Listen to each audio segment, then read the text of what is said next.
Hey everyone, welcome to the channel. Today I'm going to show you how to hang a picture and hide a wall safe. Everything I use in this video will be linked in the description below. Alright, let's jump right into it. Okay, so to kick off this project, we're going to be doing a lot of measuring to make sure that we have the safe perfectly centered in between these two door frames.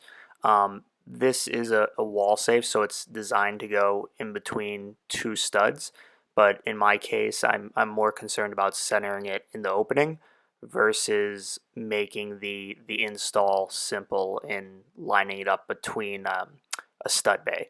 So here I'm just laying out the dimensions of the safe and making a perfectly square outline that I can then cut out. We are. Let's need to make a rule. Let's need a store. We're going to. Which store? Which store? So I'm just really taking my time here to make sure that the outline that I'm drawing for the inner dimension of the safe is perfectly square, perfectly level. You'll see later on I spent quite a bit of time making sure that this opening was going to be perfect, and the safe itself actually ended up being out of square. So a lot of the effort I'm putting in right now was slightly for nothing in the end.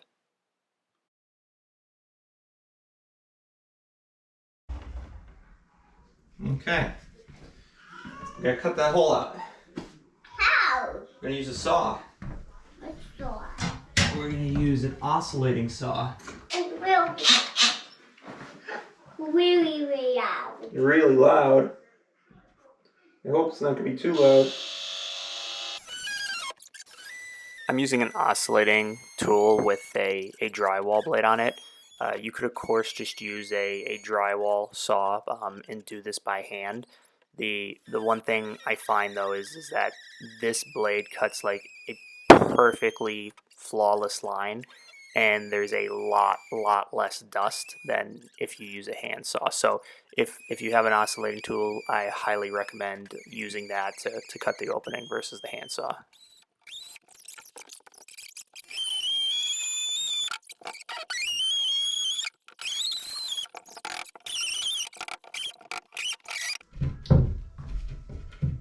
Now it's real camera. Almost. Why you have Whoa, look at that. Is it going Is out? that silly? Get it. Get it out? Get it, please. Okay, hold on. Why is that the this door will fit? Ta-da! Look at that. Why isn't that there? The stud is there because the stud holds the wall up. So now, we gotta take out some screws here. And wow, that could have not been worse position. Where is it? I died. One's way over here and the other's way over here. The good news is there's not one electrical wire. That's really good news. Okay, now that we have the hole cut in the drywall, we're gonna switch the oscillating tool to a wood cutting blade to take out the Stud that happens to be right in the middle of the opening. So the safe we're installing is meant to go between the studs, but if you're trying to center it in an opening like I am, you're going to have to deal with removing studs and adding additional support.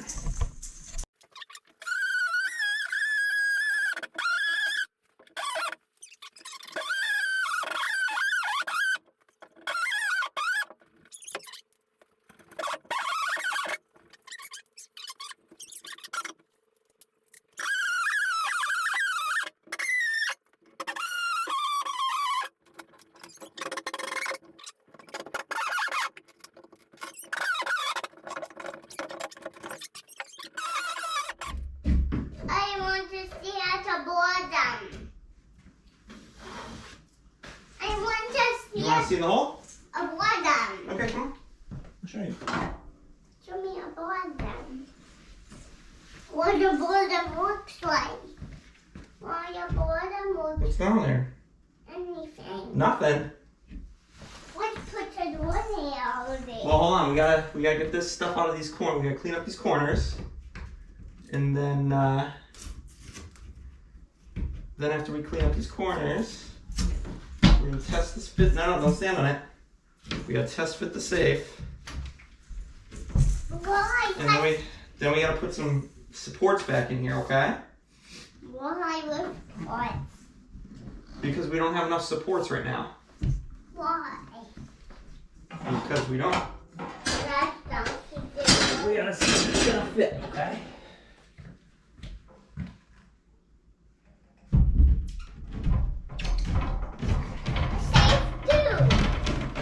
The top's flush, the bottom's kind of flush. Look at that. Show me inside. Here. Where did the keys? Either we cut a very unlevel hole or the safe itself is not level. The safe itself is not level.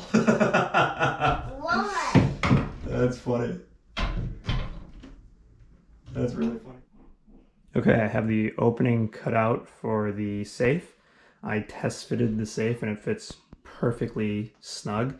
So the next thing we have to do is we got to put in some 2x4s to go from the stud that we cut to the stud that remains in the wall. We're going to put in 4 of those. So 1, 2, 3, and 4. Once we have those in, then we're going to come back and we're going to add 1 more right there and 1 more right there. Basically, we're making a box. And somebody will say that, you know, I should be running the 2x4s across like this, so that this one is butted up against the new one that goes in there. It's not a load-bearing wall, and the safe that I'm putting in, the steel's 1/8 of an inch thick, so the strength of the safe should be more than sufficient to hold anything there. I pre-cut all the 2x4 supports downstairs on my miter saw, and I also took a minute or two to drill out pocket holes just to make my life a little bit easier on the install. You could of course just, you know, put some screws in on a 45-degree angle and accomplish the same thing, but if you have a pocket hole jig, it does make your life a bit easier.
Okay, that fits pretty good. I'm gonna go ahead and put the screws in, and when I'm putting them in, I'm gonna angle them so that they go into the wall to suck it back in a little bit with it.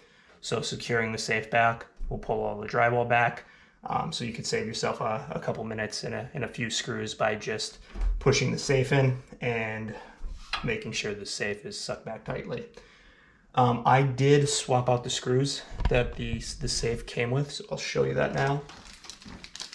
So the safe came with these zinc bolts here, which aren't too bad. But just to make things a little quicker, I went out and I got some construction lags that I can just fire in really quick. So I'm gonna go ahead and do that now.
So I'll include links to all the tools I used as well as the products I used in the description. One thing I did want to mention, this was a $90 safe from Amazon. You're definitely getting what you pay for. I took my time to make sure that the cutout on the wall was perfectly square, perfectly level, and it was somewhat futile because the safe itself actually isn't square. The metal frame of it. So no matter what I do, it's never gonna look perfectly square. The other thing is the seams aren't very tight, so the door itself has different thicknesses of seams all the way around it. So this is a good safe for like keeping things, you know, away from your kids or deterring a robbery. This is definitely not anything that's going to be fire rated. So I wouldn't suggest buying this, you know, if you're storing passports or any other important documents, unless you get some of those fire bags to put in. The other thing about this safe is it's relatively small. It's a wall shape safe, so you only have about 3 inches of depth. Now, the top and the bottom are relatively usable space, but just by the thickness of the deadbolt area, this middle shelf is just about useless unless you have something that's like a ½ an inch thick. But this will serve my purposes. The other thing you can do here too is you can basically turn this into you know, a tactical wall, a very cheap one. You can simply insert magnets in here to hold any type of smaller handgun that you like to hold in there, or anything else for that matter. All right, so the next step, now that the safe is in the wall, we're gonna go ahead and work on making it a concealed safe and making a picture frame that folds open that will totally conceal the safe. Next, I'm going to show you how to make this beautiful custom canvas artwork to cover up your safe. The first thing you're going to need is you're going to need a wood frame, some premium canvas, and then some really good paint. I'm just kidding. I bought this on Amazon. What I am going to show you how to do is I'm going to show you how to install this over the safe and still allow for it to open. So what we have to do is we have to modify this slightly.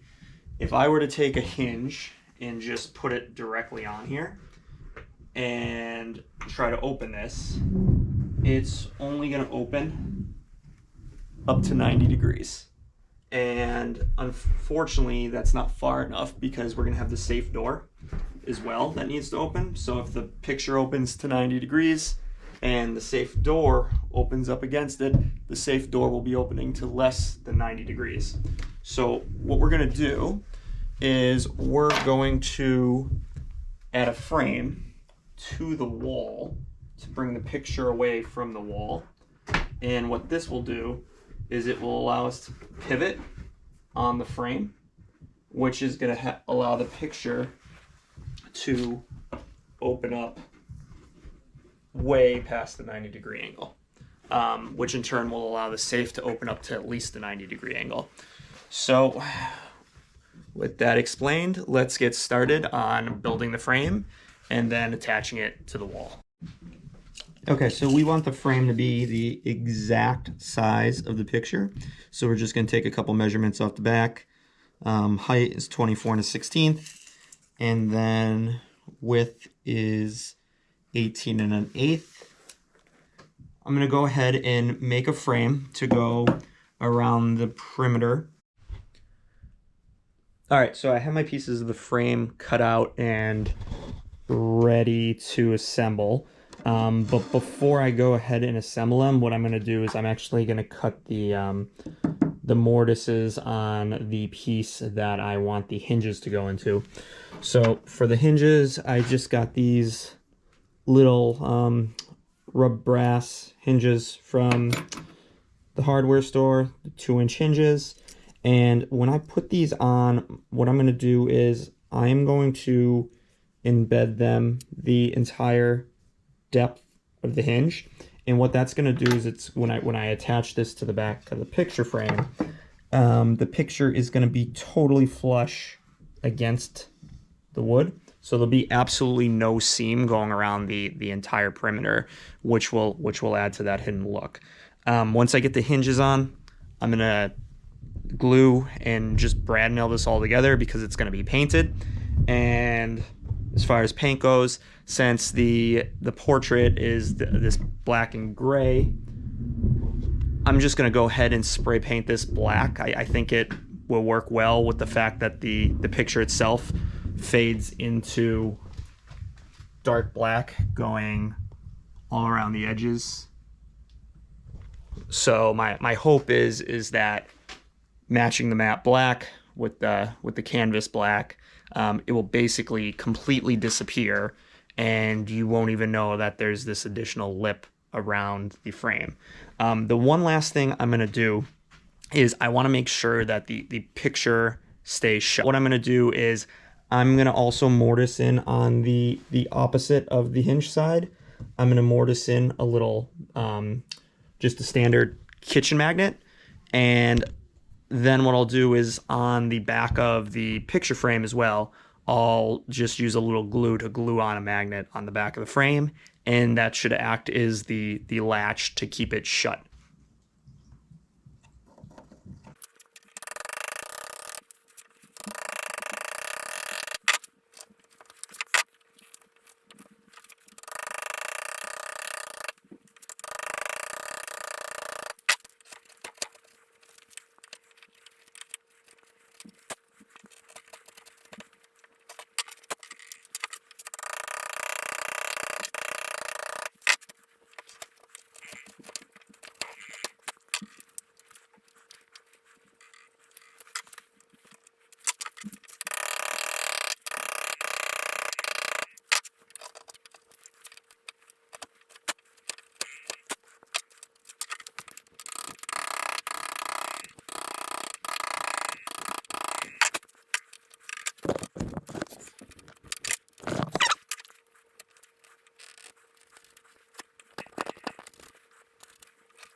Alright, next I'm going to put a magnet right here, which this will be where the picture closes. There'll be a matching magnet that goes on the back.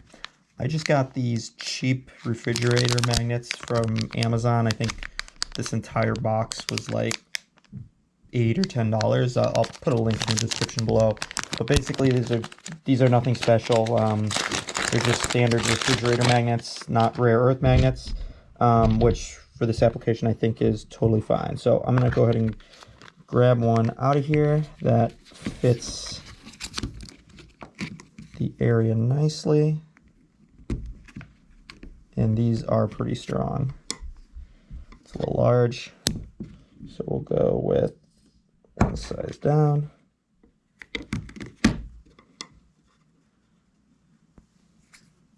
And that looks like it's going to be perfect.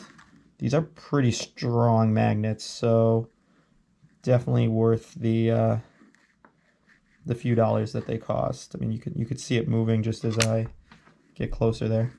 Okay, so I'm going to go ahead and I'm going to grab a Forstner bit that's the same size as that magnet, and I'm going to put a small recess there so I can glue it into the board.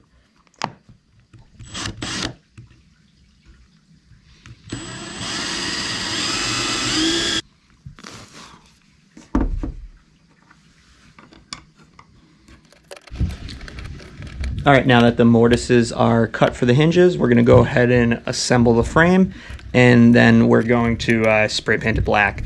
To assemble the frame, we're going to do this really easy. We're just going to glue the miters, shoot a brad through there, and ultimately the frame is going to get secured directly to the wall. So the frame itself doesn't have to be strong at all, because it's securing it to the wall is going to be all the strength necessary.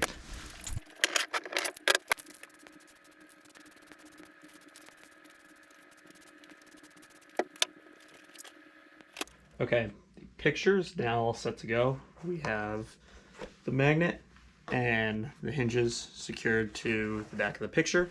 We're just waiting on the frame to dry, and we're gonna go upstairs, secure it to the wall, and then hang the picture up.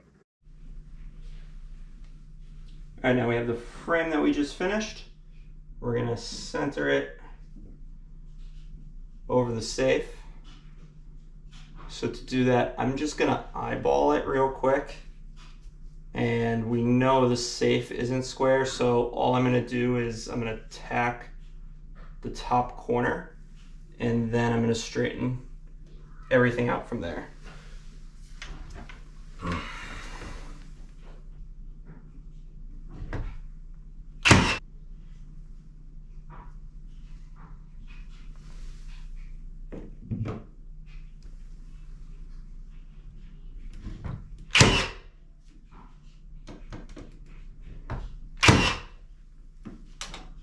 So you can really see how unlevel the frame of the safe was here.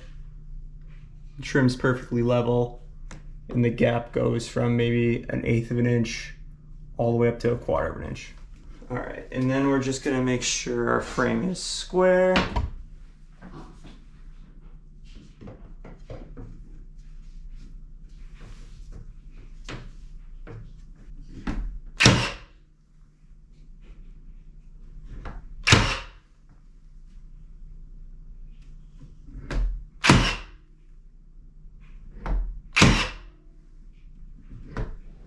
So now I'm just going to go ahead and hang the picture, and that's going to be as simple as screwing the hinges into the frame.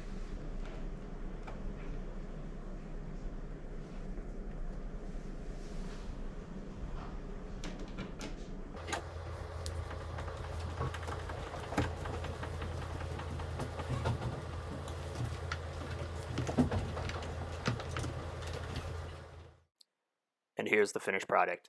If you guys liked the video, please hit the like button and go ahead and subscribe as well. Thanks for watching.